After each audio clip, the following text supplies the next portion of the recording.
नहीं पढ़ने के कारण इतनी अंधश्रद्धा बढ़ी। रोज एक नए भगवान पैदा हो रहे, रोज नए भगवान। और जो शुरू करते हैं लोग, इसका कारण क्या? हिंदू धर्म में आटला बड़ा भगवान किसने कहा? ये लोग कहते हैं हिंदू धर्म में इतने सारे भगवान, भगवान एक ही है।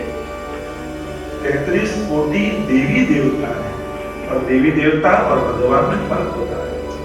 तो हमारे यहाँ पूरा एक स्ट्रक्चर है हिंदू धर्म, पितृ है, देवी है, देवता है, भगवान है, हर एक का एक अलग भाग होता है। बधाए जवान होते एक ठिकाने से कौन कर,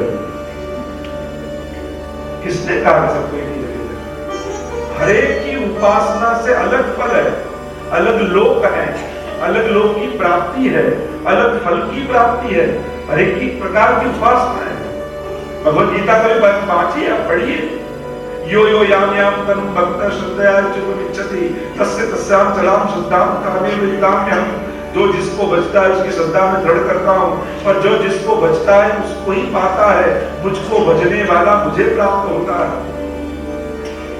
सरल भाषा में समझाओ। तो ये भी गलत में मत रहना कि सबको एक ही जगह जाना है, सबका एक ही फल है, नहीं। शास्त्र वाचिए। और इसका अर्थ ये भी नहीं होता कि सबका विरोध करना। अपनी तकलीफ तो आपने गमे सार और बीजा बता खराब ना हो, नाना ना हो। दरेक નું એક આદર છે, દરેક નું એક રિસ્પેક્ટ છે। तो शास्त्र पढ़िए, जिसको मानते हो देखो तो सही उसके बारे में कोई ग्रंथ में लिखा भी है कि नहीं, कहीं उल्लेख भी है कि नहीं। कि लोगों ने शुरू कर दिया तो हमने भी शुरू कर दिया। कोई एक कहीं आटला વાર જશો ને લખા આપણને તકલીફ શું હવે આપણને 7 દિવસમાં 7 ભગવાન જુદા જુદા। हम लोग दिक्कत ये होगी 7 दिन के 7 भगवान जी, सोमवार को ये, मंगलवार को ये, बुधवार को ये, गुरुवार को ये, शुक्रवार को तो करना ही पड़े, शनिवार को तो जाना ही पड़े, और रविवार को तो जाने का नहीं। और भगवान को जे आपको पहलू काम करी आवे आपको भगवान, आपको काम वाला चाहिए कि भगवान चाहिए, पहले तय कर दो उसको मालिक मानना है या नौकर मानना है। कहते हैं कि मालिक है, और जब जाते तब 3-4 काम बता क्या, देखो ये करना है, शादी करनी है, घर बनाना है, वो करना है, ये करना है। जब जाकर 4-5 काम बता कहते हैं, और कहते हैं हमारा मालिक है। तो मालिक का तो काम करना चाहिए, काम बताना चाहिए। अब आप घर में किसी काम वाले को ऐसा रखोगे, रोज सुबह उठ के आपको 4-5 काम बताता हो, सर जी ये प्रेस करना है, कपड़े धोने, बासन मारने, ये करना है, ऐसा काम वाला आपके घर में टिकेगा? रखोगे तो आप इतने समय से प्रभु के वहां कैसे टिके हो, ये आश्चर्य है। कोई काम वाला रोज सुबह उठ के 4-5 काम बताता हो, कोई मालिक उसको रखता है। तो देखो प्रभु कैसे मालिक है, अभी तक हमको संभाले हुए, करते काम खुद और पगार हमको दे दो।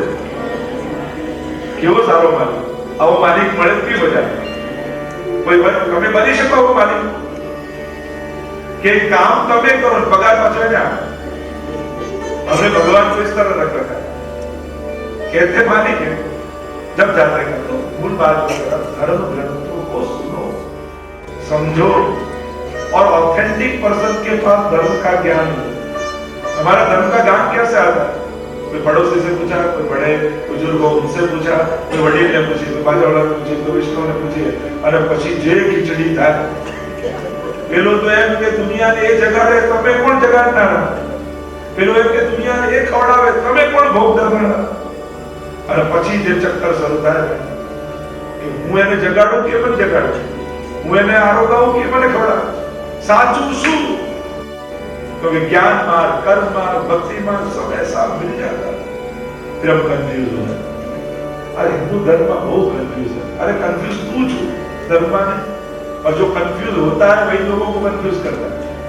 दुखी मानस हो हमेशा इच्छा कि બધા दुखी થાય સારું, આ દુખી લોકો એ દુનિયામાં દુઃખ વધારે, બાકી જે સુખી હોય એટલે કે ના બધા સુખી થાય તો સારું, એને હંમેશા એવું પણ દુખી ને થાય કે હું એટલો દુખી છે નતો। और दिक्कत ये तो બધાની સાથે થવાનું હોય, દુઃખ આવવાનું હોય તો આપણને વાંધો નથી, ભૂકંપ આવશે બધાના ઘર તૂટી, બધાનું જે થશે આપણું થશે, આપણે વાંધો નથી। પણ કોઈ એટલે તારું એકલાનું ઘર નથી એ તો ના બને। सब दुखी होते तो दुखी होने में भी हमको दिक्कत, पर दिक्कत का अकेले दुखी हो, मैं अकेला क्यों? धर्म ग्रंथों को पढ़े, वांचे, समझे, सुने और ऑथेंटिक पर्सनों के पास सुने। ऐसे के पास कथा सुनोगे कि जिसको खुद को ही प्रभु में भरोसा नहीं है, विश्वास नहीं है, खुद सेवा कथा में रस नहीं रखता, भाव नहीं रखता, आदत नहीं रखता।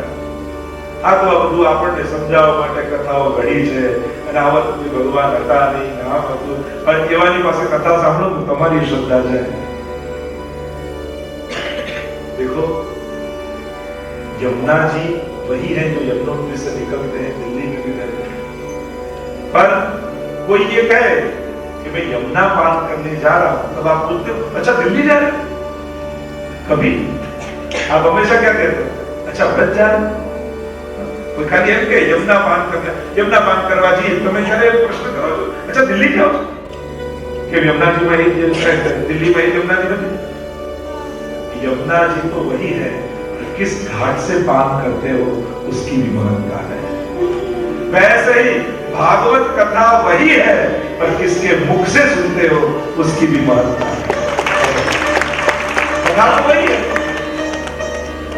किसके मुख से सुनने जा रहे हैं, किस घाट से पान हो रहा उसकी महत्ता है।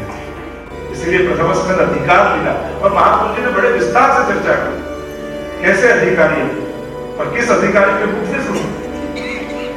जैसी भागवत कथा स्वयं पूर्ण पुरुषोत्तम की कथा है, इसलिए अन्य पुराणों से भागवत जी की महत्ता है। भाव एक एक अक्षर के भी अर्थ बताए। देखो 12 स्कंद है, 335 अध्याय है, 18,000 श्लोक है। ऐसा भागवत जी दिव्य ग्रंथ है। 3 भाषाएं महाप्रभु जी ने समझाई, लौकिक भाषा, परमत भाषा और समाधि में। 3 भाषा भागवत जी, एक एक अक्षर के अर्थ है। भा यानी प्रकाश, जो जीवन में प्रकाश करे वो भागवत जी। क्योंकि मनुष्य को सुख दिखाई देता है, सुख समझ में आता है, पर हित समझ में नहीं आता, कल्याण दिखाई नहीं देता। भागवत जी में मनुष्य के कल्याण की बात है। मनुष्य हम सब भाग रहे, दौड़ रहे, बस आगे निकल जाओ, आगे निकल जाओ, आगे निकल जाओ, पर भागने भागने लाइफ स्टाइल सुधारने में लाइफ को गवा गए। अपने बता लाइफ स्टाइल सुधारो, लाइफ ने दुआई बस जीवन स्तर सुधरे और सब कुछ पा लेने के बाद क्या है, डॉक्टर ही मना कर देता आप तू कहीं अड़ता नहीं, ये तो हमारी जवाबदारी नहीं, डॉक्टर ना पड़ेगा। सुख लाइफ में कोई एक पॉइंट में आकर नहीं मिलेगा, सुखी होते होते जीना। कोई ये भी कर આપણે ગરડા થઈશું પછી કરીશું, આપણે શું કામ કરીએ હમણાં શું યુવાની એટલે કેવું પ્લાનિંગ કેવા કરો કે આંખો જોતી બંધ થશે ને પછી દર્શન કરવા જઈશ, પગ ચાલતા બંધ થશે ને પછી સેવા કરવા જઈશ, કાનમાં સંભળાતું બંધ થશે ને પછી કથા સાંભળવા જઈશ। આ સારું પ્લાનિંગ કહેવાય? ये अच्छा प्लानिंग कह सकते हैं। आंख से दिखाई देना बंद हो जाएगा फिर दर्शन करने जाऊंगा, सुनाई देना बंद होगा फिर कथा सुनूंगा, पैर चलने बंद हो जाएंगे फिर सेवा पधराऊंगा। अरे फिर क्या करें? फिर तो तेरा दूसरों को करना पड़ेगा, तू किसी का नहीं कर पाएगा।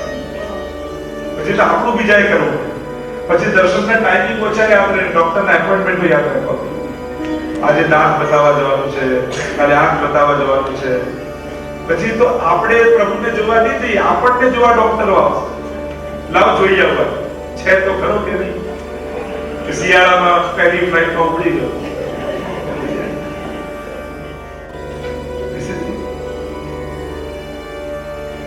યુવાની શરીર ચાલે છે, યુવાનો બેઠા છે એટલે કે યુવાનીમાં એવા સારા સંસ્મરણો ભેગા કરી લો કે ગડપણમાં જ્યારે શરીર ન ચાલે તો કંઈક સારું યાદ કરવા જીવનમાં હોય। क्योंकि जो युवानी में अच्छे संस्मरण इकट्ठे नहीं करते उनका बुढ़ापा भी बुरा जाता है। एक शरीर नहीं चाहे तो याद शू कर पेला पास लेवाना बाकी है, पेला पाछा नहीं आप्या, पेला પછી આવું યાદ કરવાનું રહેશે। तो अच्छे संस्मरण इकट्ठे करो युवानी में, इससे बुढ़ापे में जब शरीर न चले तो अच्छी अच्छी बातें याद करने की कुछ हो। શરીર ચાલતું ત્યારે બધું સત્કર્મો, યાત્રાઓ, સત્સંગ, સમા બધું આનંદ જીવનનો કરવો. અને જો નાનપણમાં હોય તો શીખવાડવું પડે કે જો આને હાથ કહેવાય, પેટ કહેવાય, હૃદય કહેવાય, આંતરડા હોય, આંખ હોય. નાનપણમાં એને આખું બોડી એક જ લાગતું. જેમ જેમ ઉંમર મોટી થતી તેમ બધા સ્પેર પાર્ટ જુદા દેખાય આપણને. કિડનીમાં પ્રોબ્લેમ છે, હાર્ટમાં પ્રોબ્લેમ છે, ને આંતરડા કામ નથી કરે. પછી શીખવાડવું ના પડે. પછી એક એક પાર્ટ જુદા સમજમાં આવે માણસ. પછી વિભાગોમાં જીવે માણસ. અને એટલા માટે શરીર ચાલે છે, સારા દિવસો છે. જો પ્રભુ બધું સારું કરી આપે, માનવું કે ઠાકોરજી ઈચ્છે છે કે તું સત્કર્મ કર. તને હું મોકો આપ્યો, તને હું ચાન્સ આપ્યો, બધું ગોઠવી નાખ. હવે મોકો છે તારી પાસે, કરવા દે. આનંદ મેળવી લે જીવન. અને જીવનમાં સર્વાંગી વિકાસ. સર્વાંગી તો એમ નથી કે બધા જોડે બગાડી પછી પ્રભુનું ભજન. પરિવાર સારો હોય, સુખી હોય, સમૃદ્ધ હોય. ઘણા લોકો એમ માને કે ધાર્મિક રહેવું એટલે દુઃખી જ રહેવું. એવું થોડી છે. ભાગવતજીમાં બધા રાજા મહારાજાઓની કથા છે. મોટા ભાગના અને જે ગરીબ હતા એ પણ સુખી થઈ ગયા ઠાકોર પાસે. એટલા માટે दुख है धर्म नहीं कोई मनमेल नहीं. ऐसा कभी मत सोचो कि दुखी रहने से भगवान मिलता है. मनुष्य का सर्वांगी विकास हो, हर प्रकार से धर्म भी उसके जीवन का एक अभिन्न अंग हो. और धर्म को साथ में रखकर जीवन के सभी पुरुषार्थों को प्राप्त करता जाए. धर्म, अर्थ, काम और मोक्ष चारों को सिद्ध करे. यही सफल जीवन की कामना ऋषियों ने की. हमारे यहाँ कोई ये बात नहीं कि सब कुछ छोड़कर दुखी होकर अकेला बैठे. अरे सेनाथी भागे माणस सेनाथी भागे. पेड़ो पड़े हुए खावानी इच्छा तुमने थी, वाक पेड़ा नो के जीव नो. सामने पेड़ा पड़ा, आपको खाने की इच्छा हुई. दोष पेड़े का है कि आपके जीव का है? जीव का है. तो पेड़ा छोड़कर जाओगे, जीव छोड़कर कहां जाओगे? और पेड़े की इच्छा वाली जीव जहां भी ले जाओगे वो पेड़े को ढूंढी लेगी. जीव का तो उसको चाहिए, वो खोज ही ले, वो ढूंढती रही. घर छोड़ीने જે સુગર કા ઝાડ મારું અહીંયા તો બીજું કોઈ ના આવે. ઝાડ માટે આગળ રહે. ईंट चूना की पत्थरों की दीवारों में थोड़ी संसार. संसार तो मनुष्य के मन में. दीवार से काट कर संसार थोड़ी पकड़. और इसलिए चारों पुरुषार्थों को सिद्ध करना, धर्म, अर्थ, काम, और तब सफल जीवन की कामना है. हमारे वहां यही सफल जीवन की काम एक कल्पना करी गई है कि चारों पुरुषार्थों को जो सिद्ध करकर प्रभु को पाले. प्रभु को पाना भी क्या, ये भी समझने की बात. तो जैसे जैसे कथा आगे चलेगी हम समझते जाएंगे. आज कथा को महात्मा की कथा में ले जाना है.